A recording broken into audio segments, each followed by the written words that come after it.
This is Obsidian ASMR.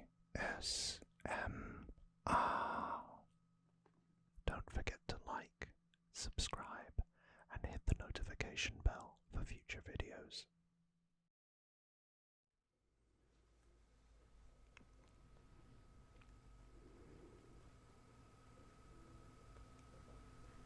Hey everyone. Hope you're doing okay. And welcome back to part 2 of my PlayStation 4 video game collection. If you missed part 1, check it out on my channel, and hopefully you see a few games there that you like. But without further ado, let's get into it.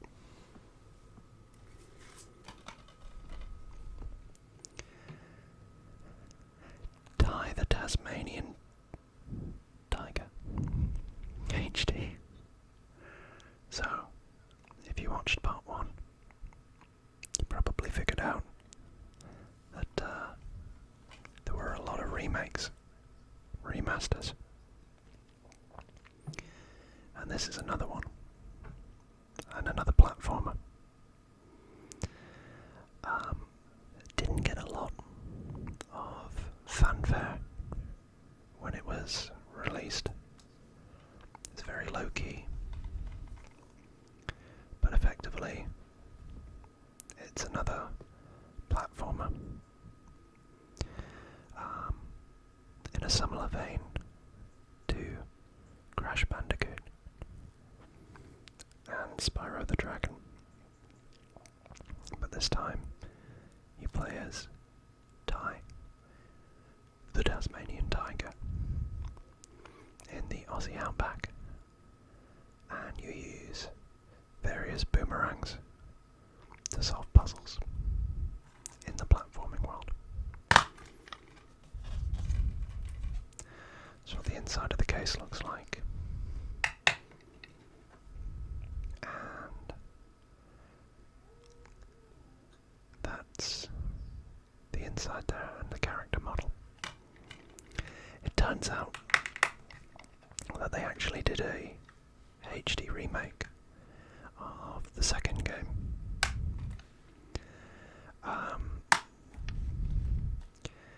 And I guess the little bit that I know about Ty the Tasmanian Tiger was he was like the original Xbox's version of Crash Bandicoot.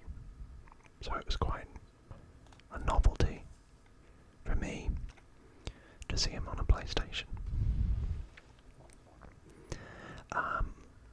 It was fine. It's just, to be honest, it reminded me why Ty didn't get much of a franchise, and he didn't get much fanfare when he came back. So I feel like it's one of those, if you're a fan of platformers, then cool, give it a go, but honestly, I found it tough going playing this again. Even with the updated graphics, it didn't really age well. So I'll probably give that a 4 out of 10.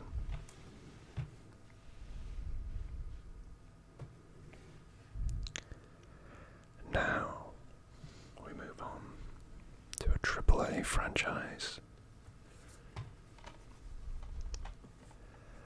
Call of Duty Infinite Warfare. You can probably guess why I bought this. Oh look, it's another remaster. The other thing about this was it had Kit Harington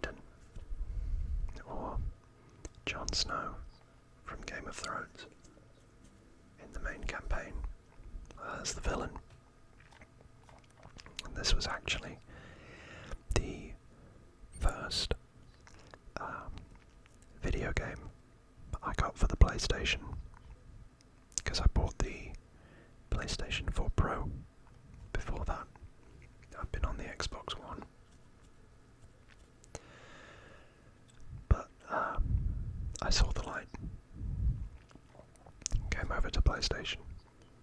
At me in the comments if you're more of an Xbox person. But then what are you doing on this video? Not for you. Or is it? It's for everyone, to be honest.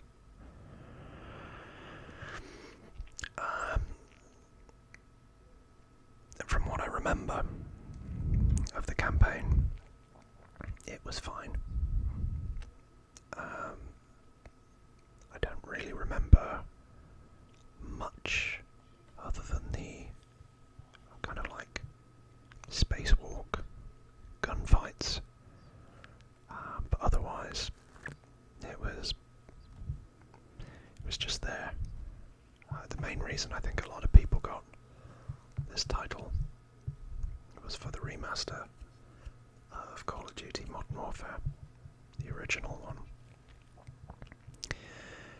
And it just goes to show that sometimes less is more.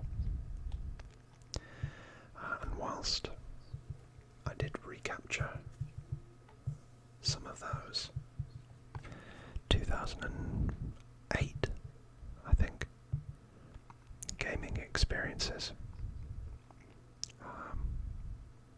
maybe even earlier than that,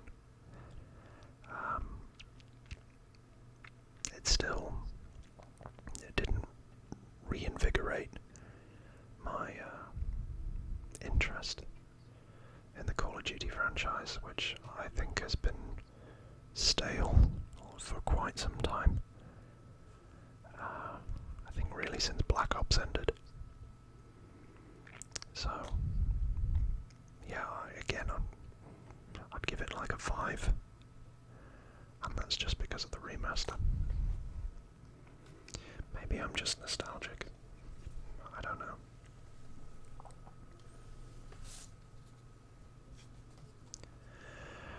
Oh, the big one. Now, I am a big fan of Rockstar games.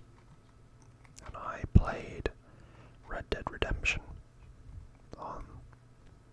well, you'll find out. But I played that so much.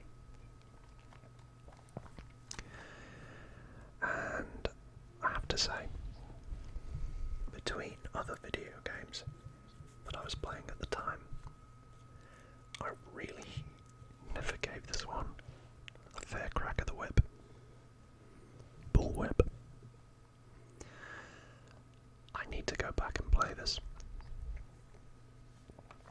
I play it properly. In fact, I might do that soon. Because again, everybody tells me this is one of the best games that has ever been made. Even down to the intricate details of your horse and their nether regions. Ask me in the comments what I mean. But yeah, I'll read the back for you. So it's America, 1899. The end of the Wild West era has begun. After a robbery goes badly wrong in the western town of Blackwater, Arthur Morgan and the Van der Linde gang are forced to flee. With federal agents and the best bounty hunters in the nation massing on their heels, the gang must rob, steal, and fight their way across the rugged heartland of America in order to survive, as deepening internal divisions threaten to tear the gang apart. Arthur must make a choice between his own ideals and loyalty to the gang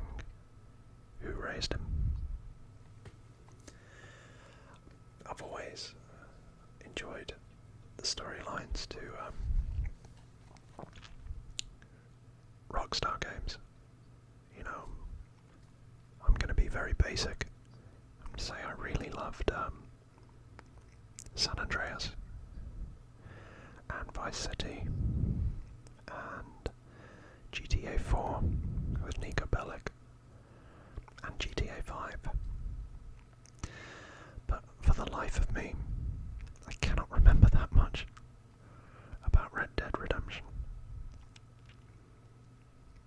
Or the second one, but that's because I haven't played much of it. But I do remember how the games made me feel, which is a key tip when making an impression. You know, sometimes it's not what you say or how you interact, it's how you make people feel that counts. That emotional memory is a big, big part. And without me waffling too much, waffling,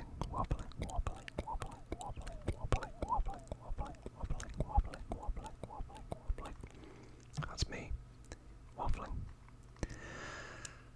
I think I've got to give this, as of right now, a 7. But I intend to come back and update this in 6 months. And yeah, I'm sure that'll go up. Just give me a little bit of time. So, yeah, don't get too aggressive in the comments. Show you the inside. It's the Warhorse and the Survival Kit. 2 discs with people that look very, very cowboy. Fun fact, one of my favourite films is Shanghai Noon with Jackie Chan and Owen Wilson. You know, ka-chow, wow. That Owen Wilson. I used to watch that a lot as a kid. It's very good. The sequel isn't. So we talked about the Division last time. Well, the Division 2 is bigger. It's got a far bigger scope and map and storyline. It's just the same, really. But I had more fun with this one, I think. I played this a lot with 2 of my friends. We completed the initial storyline, but then we found out there's a secondary storyline, and I don't think we ever got through that. And you know, whenever we went into the Dark Zone for any of the extraction missions, ooh, those people do not mess around. So, as a quick one, let's say I like this. I think I'd give it an 8 out of 10. Gameplay can be a bit repetitive, and at times, because it's like a third-person shooter and uses a lot of cover mechanics, I did find myself wanting to play Gears of War, but it's still solid. It's still very good. And the storyline's very good as well. Grips you immediately. And kind of gets a siege mentality, which makes it addicting.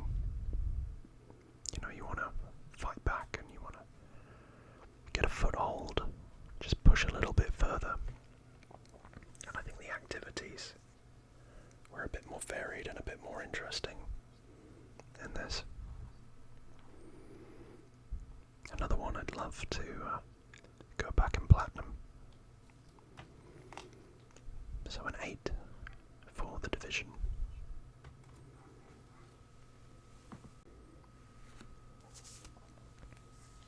Okay. Please don't judge me too much. I think this is the last one. But you guessed it. It's another remaster. Destroy All Humans. These games are really funny. And I have to say, I've never been really able to complete them, partly because I just go and play other games. But I think I've got much further in this than I have done previously. And I remember when it first came onto the scene with the PS2, which I think was 2004. I think that's right. But it was good to go back into this, get that kind of zany humour with, I think it's Crypto. That's the playable character, the Furon. Come to invade the United States and to harvest some DNA strands from the inhabitants. And again, it's a 1950s setting, which I like.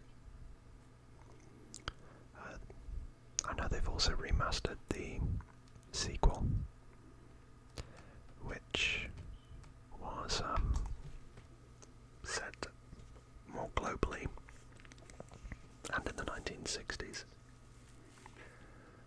But yeah, again, these are very good games.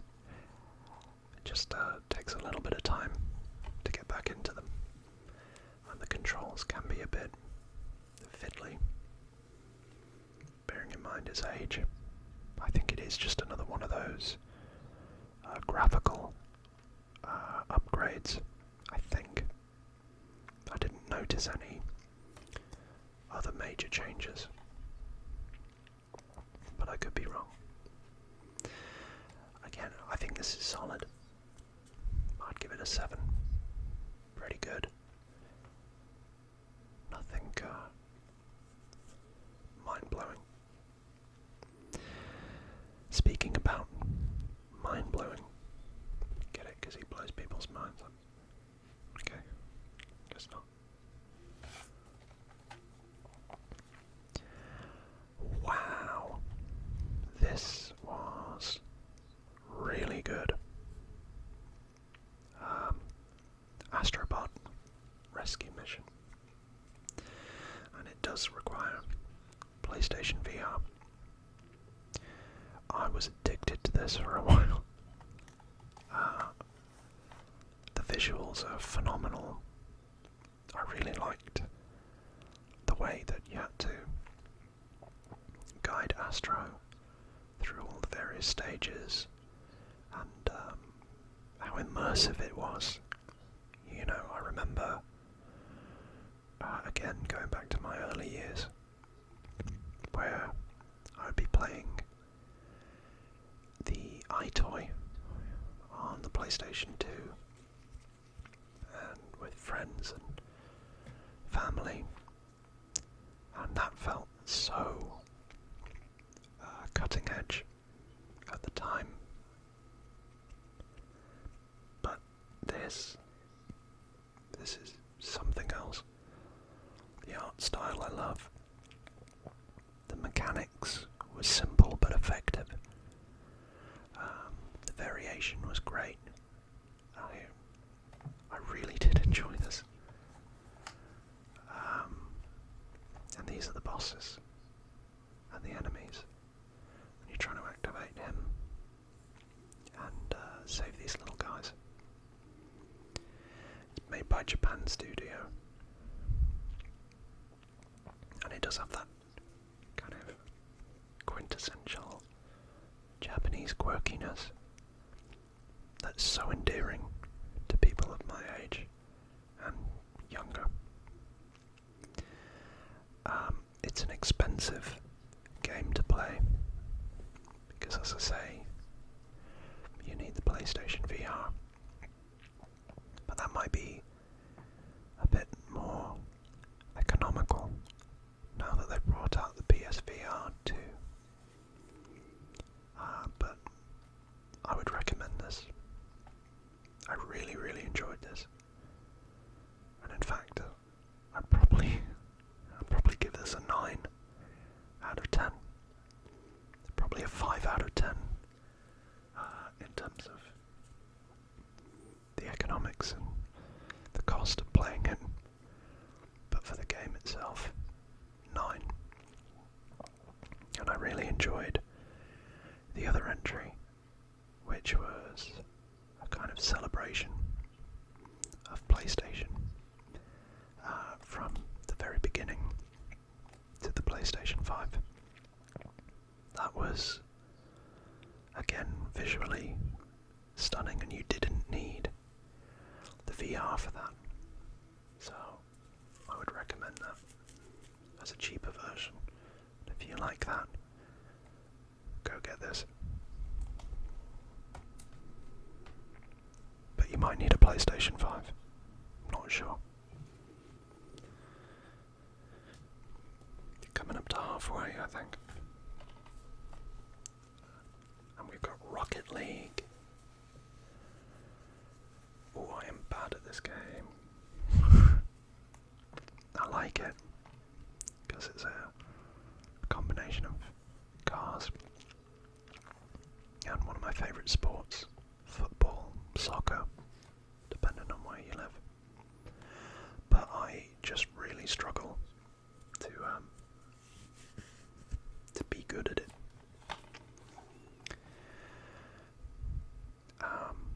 It's typically in teams. You can go 1v1, and I think you can go up to like 4v4. It's an arcade game. It's fun.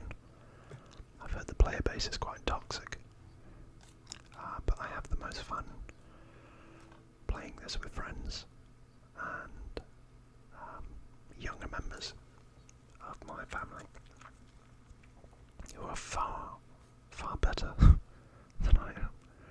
Got much better reaction time. But, you know, it's one of those party pleasers, which, as you can probably tell, I have a lot of single player games. So it's good to have one of these. I'd say, again, probably a 7.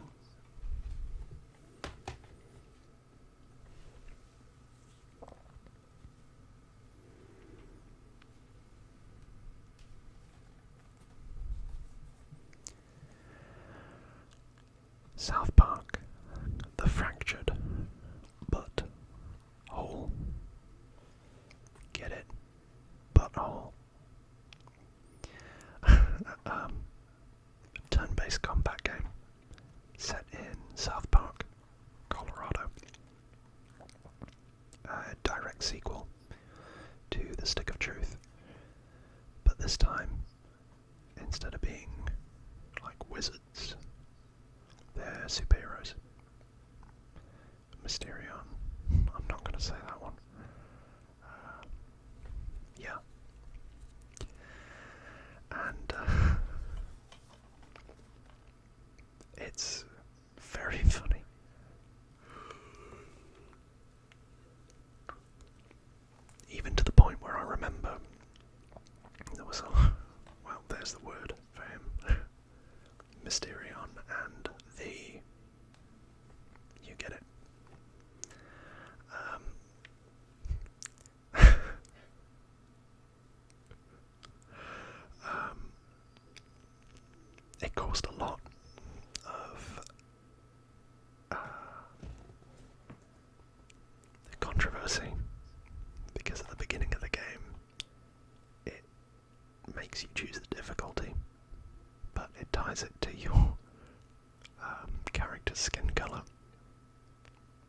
So like at the easy end is white,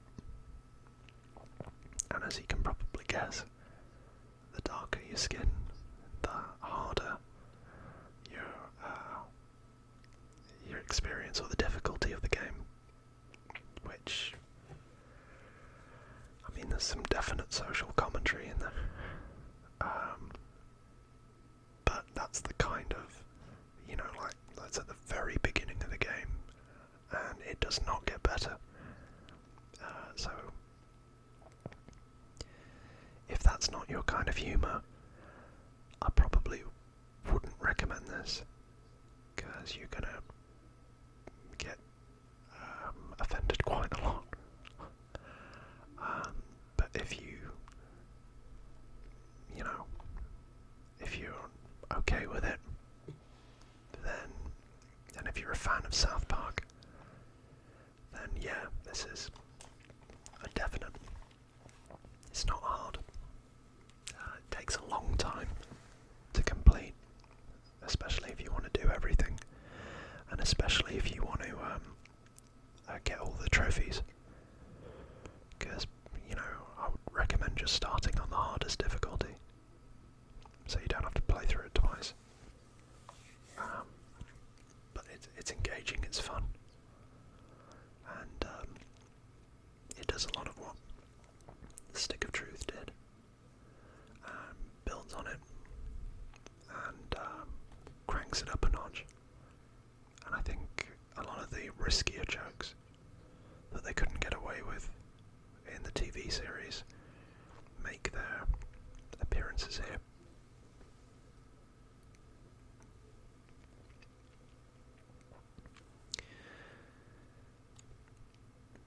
I'd give it an 8. I find it funny. And I thought the game was solid. It genuinely made me laugh. So, I think they're doing a new one soon,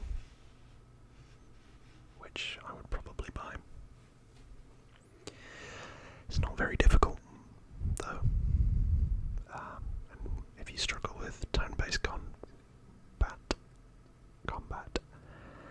then you can look up a YouTube video, and I'm sure people have done like step-by-step guides.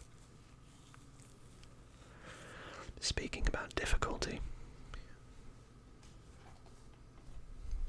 get good, scrub.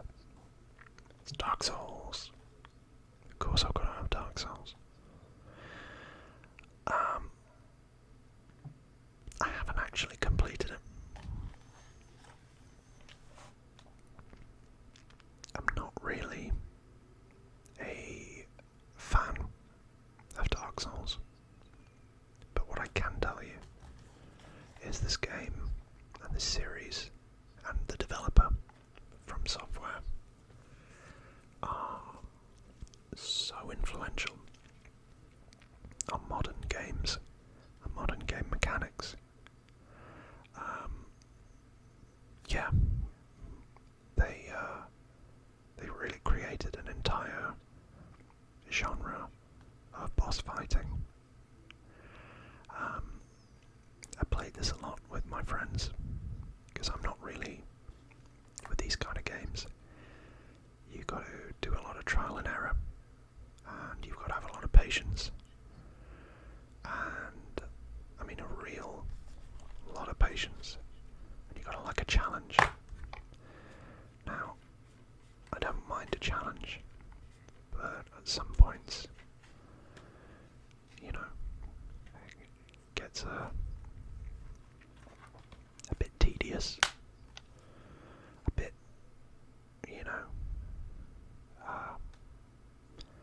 I don't know, I'm a sensitive soul. You've probably gathered that. But yeah, I just didn't have the desire to get good, or praise the sun, praise the sun, praise the sun, praise the sun, praise the sun, praise the sun. And I'd actually had a better time with a different one.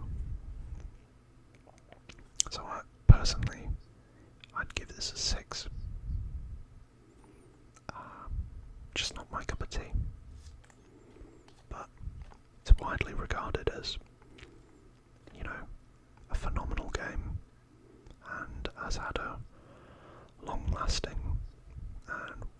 overreaching effect on modern video game titles and design.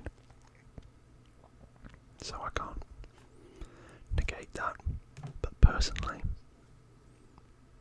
not that big of a fan. However, I don't know why, but I am a big fan of Bloodborne. I think I prefer the setting, the gothic aesthetic. I played through this with a friend of mine at university, and he was like really into this. He knew everything about it. He would explain to me what was going on, you know, all the lore of Yharnam,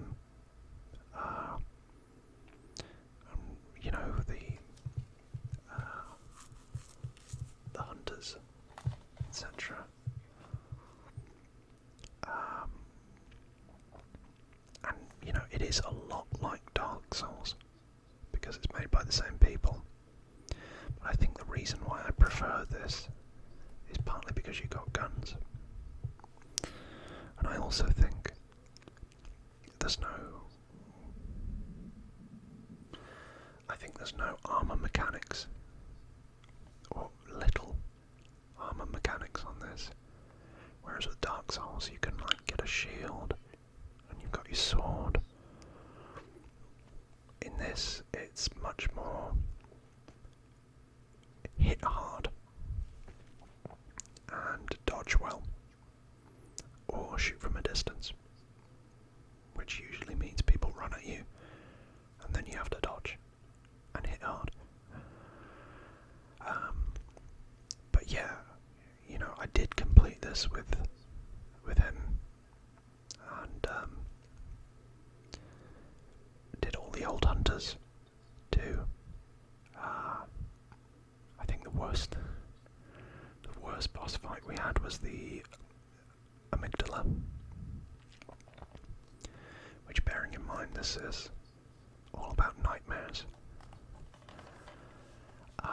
I think that's fantastic that they had a literal manifestation of fear as a boss, an amygdala, which is the part of your brain that controls the fear response.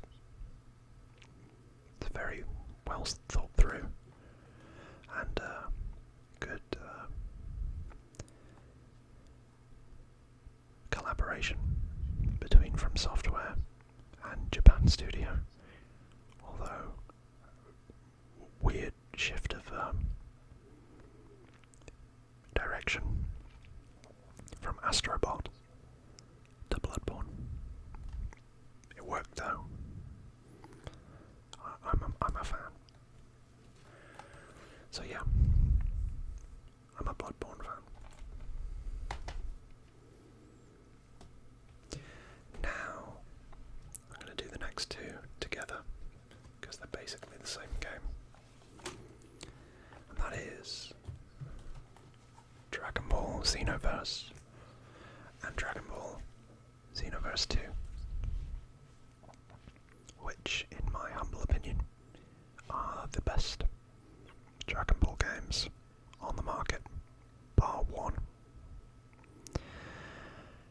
I love the fact that this is two original stories in the Dragon Ball universe. You create a character in each of these, which can be human, Saiyan, Namekian, or Margin, which, by the way, literally translates to captain. But then you join the Time Patrollers,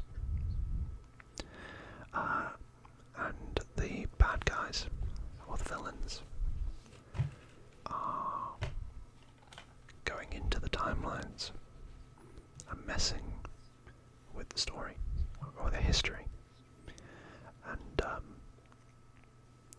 bringing about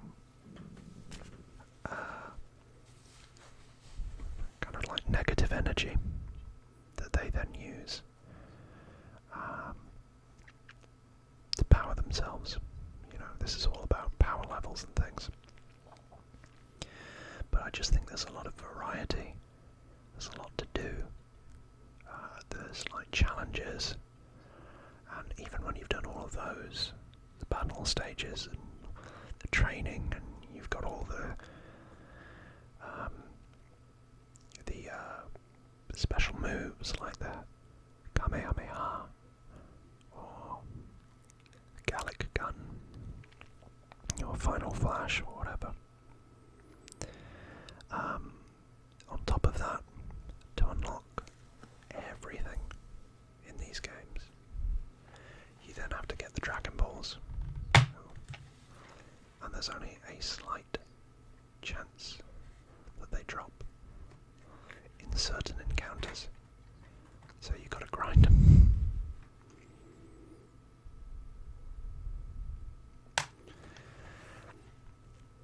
It's a real shame that they didn't do more of these, because I thought they were great. I guess it's how often can you do them, because it's very similar storylines. And I think I'm a collector, and one of the big selling points for both of these was the rosters, the characters, because they spanned Dragon Ball Z, I think some Dragon Ball, Dragon Ball Super, and Dragon Ball GT,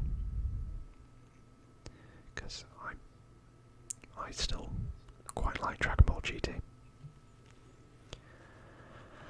So between the two of them, I'd give them a combined, in my opinion, a combined 8 out of 10. The only other thing I'd say is the combat is pretty easy, pretty standard. There are other ones that I played, like Burst Limit, or the Budokai Tenkaichi series, that made it a bit more difficult.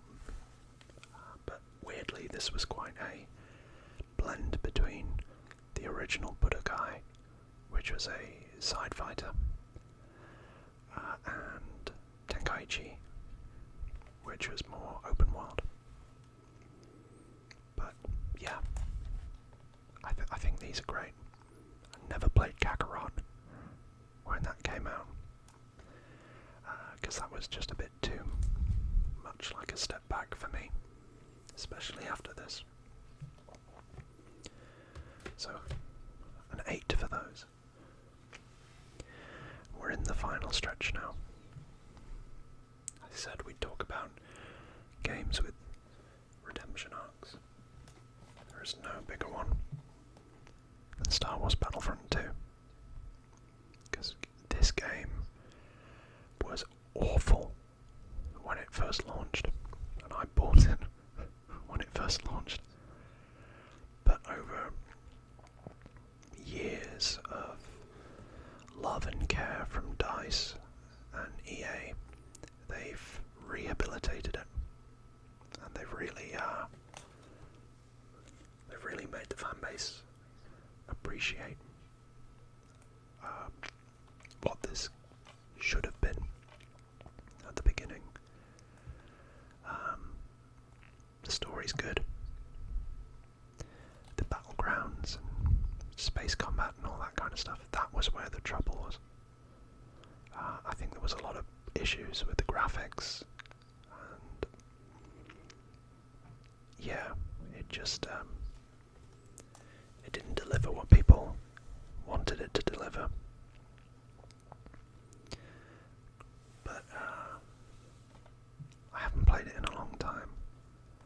I think there was a problem with the XP curve as well, because like, to unlock every character, I think somebody figured out that you'd have to clock up like 250 days worth of gameplay, as in like actual days, 24 hours per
just like it now.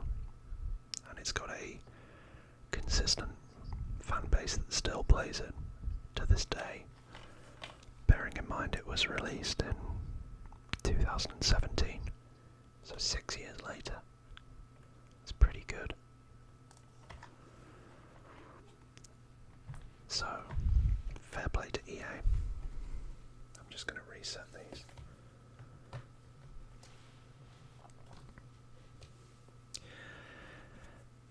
I'll talk about the next two together quite like I did with Dragon Ball. Those are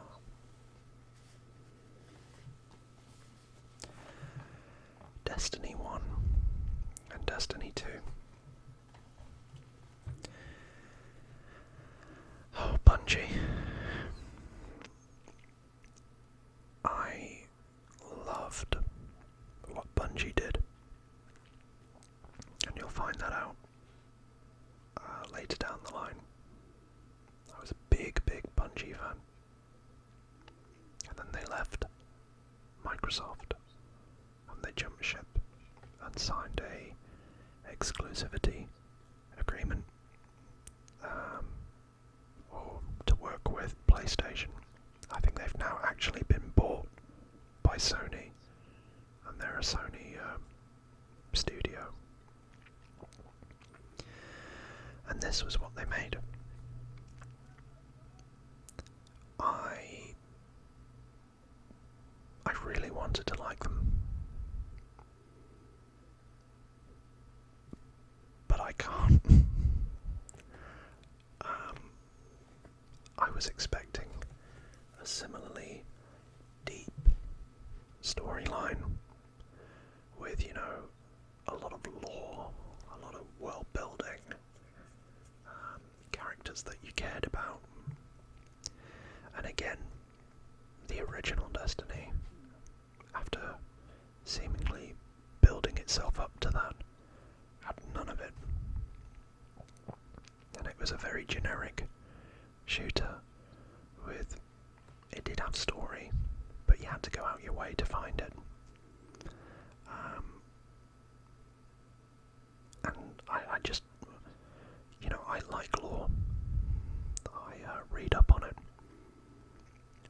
If you can invest me in a story, I will be very keen to go with it, but there was just nothing.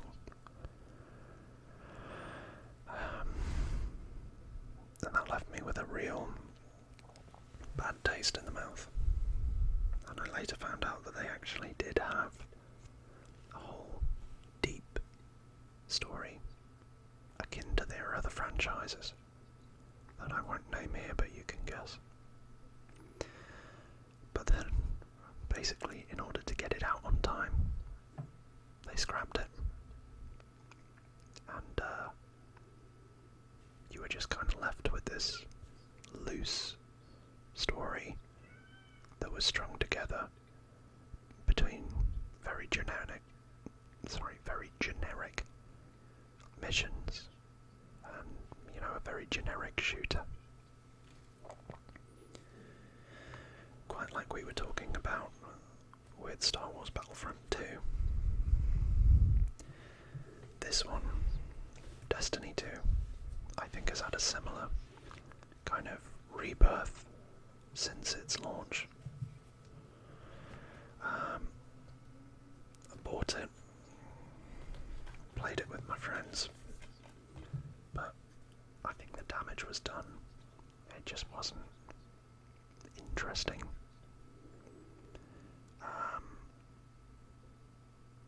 And again, I've never really had the urge with them to play it again. There's been other games that have come through. So, for the two of them, I'd probably give like a 6. We did play through them, but that was pretty much it. Now we're on to the final two. The first one. Spider-Man does whatever a spider can. Can he swing from a web? Yes, he can. He's a spider. Watch out.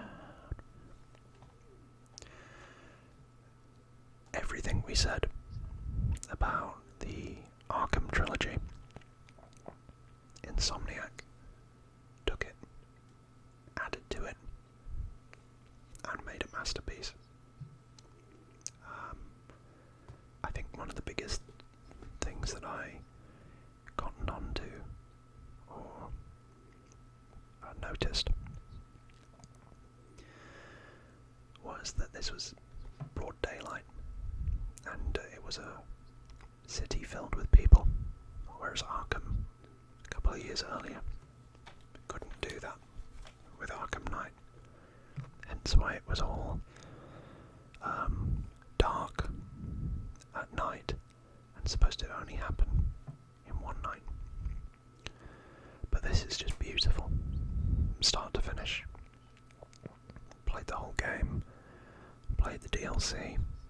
It was a love letter to Spider-Man, and again, I'm old enough to remember Spider-Man 2, the game tie-in from the movie in 2004, and this feels, and I felt it at the time, like the game that should have been. The swinging, the web swinging is perfect. The fighting, lifted directly from Arkham. Single button. Yeah, you can do combinations, that kind of stuff, but it's very, it's like a dance. The voice acting, perfect. Storyline, compelling. And the writing is great. And the visuals, oh, it's brilliant. I've been to New York, and I could literally find the hotel balcony that I stayed at in this game and have a recreated view from that balcony in this game, and that blew my mind.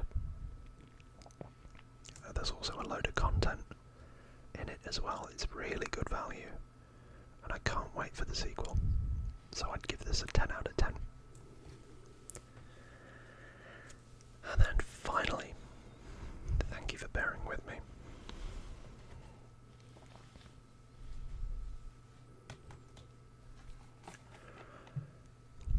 Ratchet and Clank. Not the original, not a remaster, although it kind of is. It's a reimagining of the original game from 2003, but with a slight variation to tie in with the movie that wasn't very good. Again, I'm old enough to remember the original coming out, but this made it so much more easy to play through, and I felt like there were a lot of quality of life improvements. The graphics are great. Yeah, it wasn't exactly the original, but it was very close. Very, very close. And I think it was self-aware in the sense that it knew when it was deviating from the original game. I spent a lot of time playing that. It's one of the reasons that I got a PlayStation 4.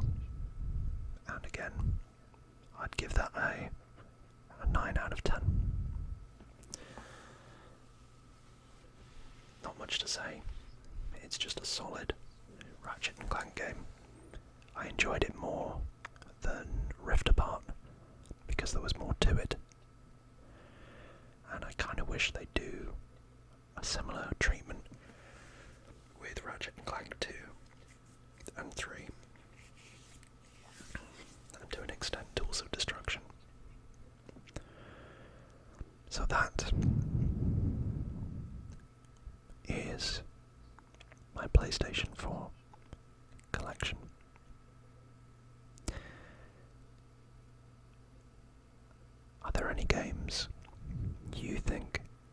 I've missed out on, or that I should revisit, let me know below.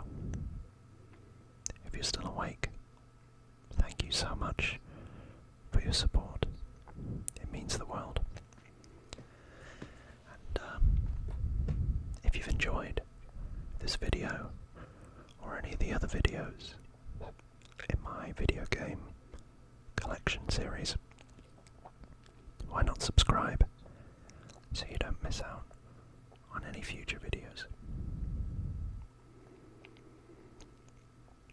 Again, thank you all for your support and your kind comments and words.